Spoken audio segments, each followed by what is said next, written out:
Welcome back, listeners, to Sandman Stories Presents, a folklore podcast where I read you to sleep or until the next story. I'm your host, Dustin. Today we are back in the book of South African folktales by James A. Honey. In the first story, we see Hyena marrying Jackal, but Jackal ruins things again. And in the second story, there is an imaginary fantastical animal named Inkalimeva, which tricks all of the animals and gets them killed. Can Rabbit trick it first? There are some Xhosa names for the animals, and I will say them with the English name, just so that you can keep up. But it is still cool to learn a little bit of Xhosa. Sorry for my pronunciation. Okay, let's begin. Jackal's Bride. Jackal, it is said, married Hyena, and carried off a cow belonging to the ants, to slaughter her for the wedding. And when he had slaughtered her, he put the cowskin over his bride, and when he had fixed a pole on which to hang the flesh, he placed on the top of the forked pole the hearth for the cooking, and in order to cook upon it all sorts of delicious food. Soon Lion came along, and he wished to go up. Jackal, therefore, asked his little daughter for a thong, for which he could pull Lion up, and he began to pull him up, and when his face came near to the cooking pot, he cut the thong in two, so that Lion tumbled down. Then Jackal upbraided his little daughter with these words, "Why do you give me such an old thong?" And he added, "Give me a fresh thong." She gave him a new thong, and he pulled up Lion again, and when his face came near the pot which stood on the fire, he said, "Open your mouth." Then he put into his mouth a hot piece of quartz, which had been boiled together with the fat, and the stone went down, burning his throat. Thus Lion died. There also came the ants running after the cow, and when Jackal saw them, he fled. Then they beat the bride in her brookeros dress. Hyena, believing that it was Jackal, said, "You tawny rogue, have you not played at beating long enough? Have you no more loving game than this?" But when she had bitten a hole through the cowskin, she saw that they were other people. Then she fled, falling here and there, yet still made her escape. The end.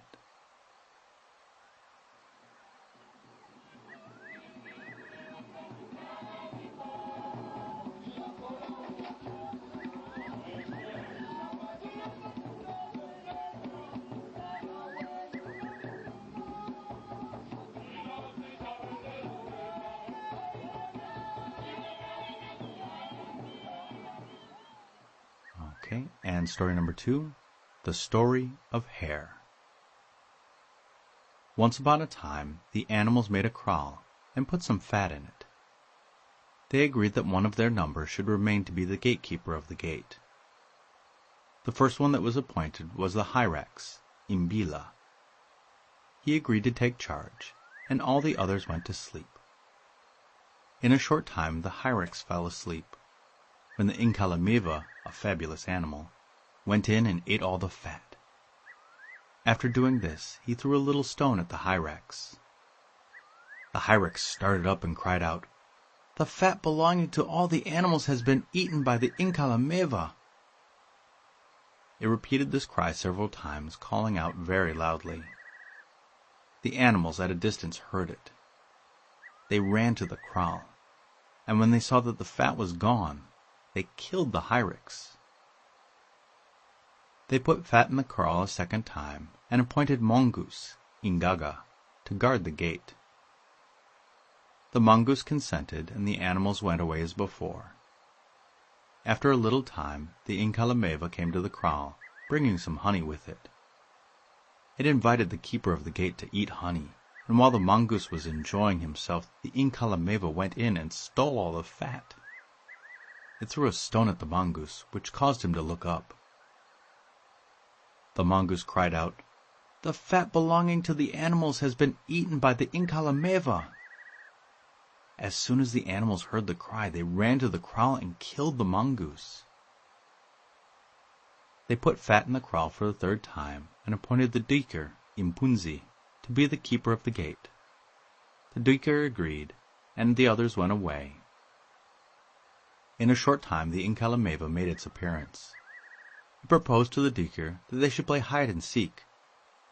The deer agreed to this. Then the Inkalimeva hid itself, and the deer looked for it, till he was so tired that he lay down and went to sleep. When the deer was asleep, the Inkalimeva ate up all the fat. Then it threw a stone at the deer, which caused him to jump up and cry out, "The fat belonging to all the animals has been eaten by the Inkalimeva." The animals, when they heard the cry, ran back to the kraal and killed the deer. They put fat in the kraal for a fourth time, and appointed Blue Buck, Inputi, to be the keeper of the gate. When the animals went away, the Inkalimeva came as before. It said, "What are you doing by yourself?" The Blue Buck answered, "I am watching the fat belonging to all the animals." The Inkalimeva said, "I will be your companion. Come, let us scratch each other's heads." The Blue Buck agreed to this. The Inkalimeva sat down and scratched the head of the other till he went to sleep. Then it arose and ate all the fat. When it had finished, it threw a stone at the Blue Buck and awakened him. The Blue Buck saw what had happened and cried out, "The fat belonging to all the animals has been eaten by the Inkalimeva." Then the animals ran up and killed the Blue Buck also. They put the fat in the kraal for the fifth time and appointed the porcupine, Inkanda, to be the keeper of the gate. The animals went away, and the Inkalimeva came as before. It said to the porcupine, "Let us run a race against each other." It let the porcupine beat it in this race. Then it said, "I did not think you could run so fast, but let's try again." They ran again, and it allowed the porcupine to beat it a second time. They ran till the porcupine was so tired that he said, "Let us rest now." They sat down to rest, and the porcupine went to sleep. Then the Inkalimeva rose up and ate all the fat. When it had finished eating, it threw a stone at the porcupine, which caused him to jump up. He called out with a loud voice, "The fat belonging to all the animals has been eaten by the Inkalimeva." Then the animals came up running and put the porcupine to death. They put fat in the kraal for the sixth time and selected the Hare, Umvundula, to be the keeper of the gate. At first Hare would not consent. He said, "The Hyrex is dead, the mongoose is dead, the deer is dead, the Blue Buck is dead, the porcupine's dead, and you will kill me too." They promised him that they would not kill him, and after a good deal of persuasion he at last agreed to keep the gate. When the animals were gone he laid himself down, but he only pretended to go to sleep. In a short time the Inkalimeva went in, and was just going to take the fat when the Hare cried out, "Let the fat alone." The Inkalimeva said, "Please, just let me have this little bit." The Hare answered, mocking, "Please, just let me have this little bit." After that they became companions.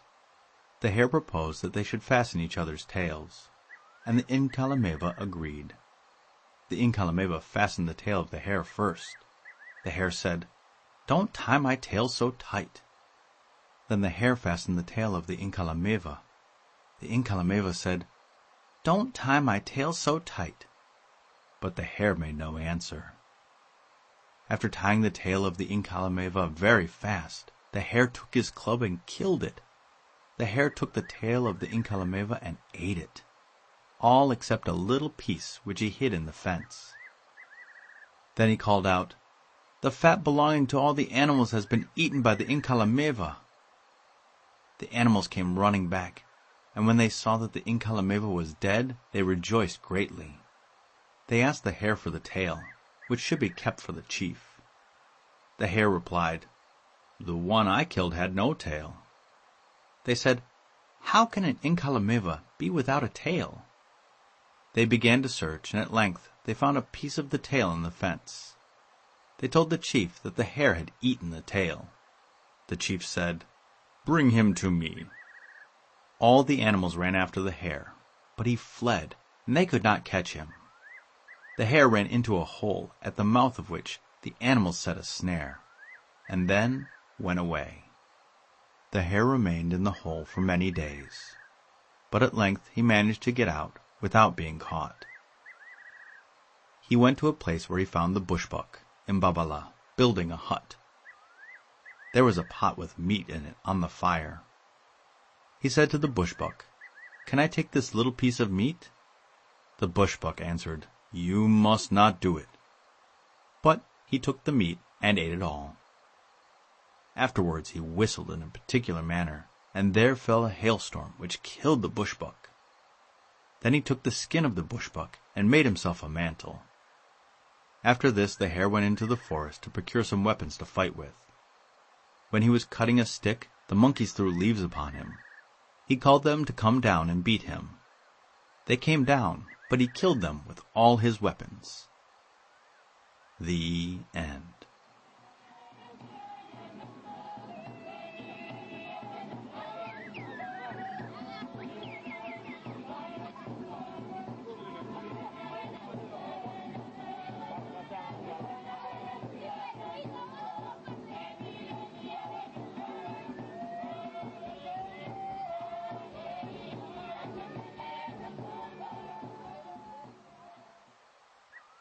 Wow, I was not expecting that ending.